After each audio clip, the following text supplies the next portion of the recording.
कहानी का नाम बूढ़ी अम्मा और चोर। एक बार की बात है, गांव में एक बूढ़ी अम्मा और उसके दो बेटे रहते थे। दोनों लड़के अम्मा को बहुत तंग करते थे और घर के सारे काम जैसे बर्तन धोना, खाना बनाना उस बुढ़िया से ही करवाते थे। एक दिन की बात है, बुढ़िया घर के रसोई घर में अपने बच्चों के लिए गरम गरम हलवा तैयार कर रही थी। अभी हलवा बनाने का काम पूरा भी नहीं हुआ था कि बुढ़िया को जरा झपकी आ गई। इतने में ही उस घर में कुछ चोरी छुपे चोर आ घुसे। किसी को पता नहीं चला था कि घर में चोरी हो चुकी है।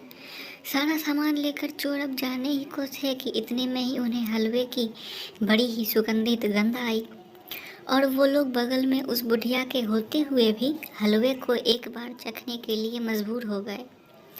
चोरों ने अभी चम्मच से हलवा उठाया ही था कि इतने में ही एक चोर, जो उन सब से उम्र में थोड़ा बड़ा और समझदार लग रहा था, ने कहा कि पता नहीं इस अम्मा ने कितनी मेहनत से इसे बनाया होगा, इसलिए हम लोग पहले इसी को खिलाते हैं।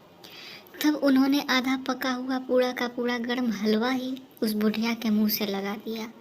अब इतना गर्म हलवा मुंह से सड़ते ही बुढ़िया इतनी जोर से चिल्लाई कि सारे चोर इधर उधर भागकर घर में यहाँ वहाँ छिपने लगे। अब जब सारे चोर छिप गए, तब बुढ़िया के चिल्लाने की आवाज़ से उसके दोनों बेटे उसके पास आए और बड़े ही कड़क आवाज़ में उससे पूछे, ये क्या हुआ, तू इतनी ज़ोर से क्यों चिल्लाई? तब उस बुढ़िया ने बड़ी ही धीमी आवाज़ में कहा कि क्या बताऊँ बेटा, मैं तो बस तुम लोगों के लिए हलवा बना रही थी कि तभी मेरी आँख लग गई, कि तभी अचानक से मुझे मुंह में कुछ गरम गरम सा महसूस हुआ, इसलिए मैं चिल्लाई। और जब मैं उठी तो देखा कि यहाँ पे कोई नहीं है और ये बर्तन जिसमें मैं हलवा बना रही थी यहाँ पर गिरे पड़े हैं। इतना सुनकर उसके दोनों बेटे उस पर बिगड़ गए और उससे बोले कि बुढ़िया, तू हमें बेवकूफ़ समझती है, जो तेरी इस झूठी कहानी पर हम लोग विश्वास कर लेंगे? हमें पता है तूने ही इसे खाने के लिए निकाला होगा और इसी कारण से ये बर्तन भी गिर गया होगा। ये सब अब बुढ़िया के बर्दाश्त के बाहर हो गया था। उसने आंखों में भी आंसू आ गए और रोते हुए उसने कहा कि अब सब ऊपर वाला ही जानता है।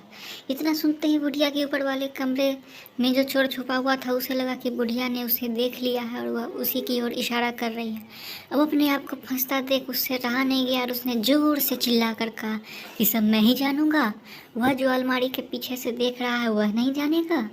इतना सुनते ही दूसरे चोर ने कहा कि अच्छा, मैं ही जानूं, और सब मेरे बगल में जो बैठकर अभी तक हलवा खा रहा है वह नहीं जानेगा। और इस तरह धीरे धीरे करके सारे चोरों ने एक दूसरे की पोल खोल दी और सभी पकड़े गए। आखिर में जब लड़कों को सच्चाई का पता चला तो उन लोगों को अपने आप पर बहुत गुस्सा आया और अपने ऐसे बर्ताव के लिए माफ़ी मांगने लगे। अम्मा तो माँ ही होती है।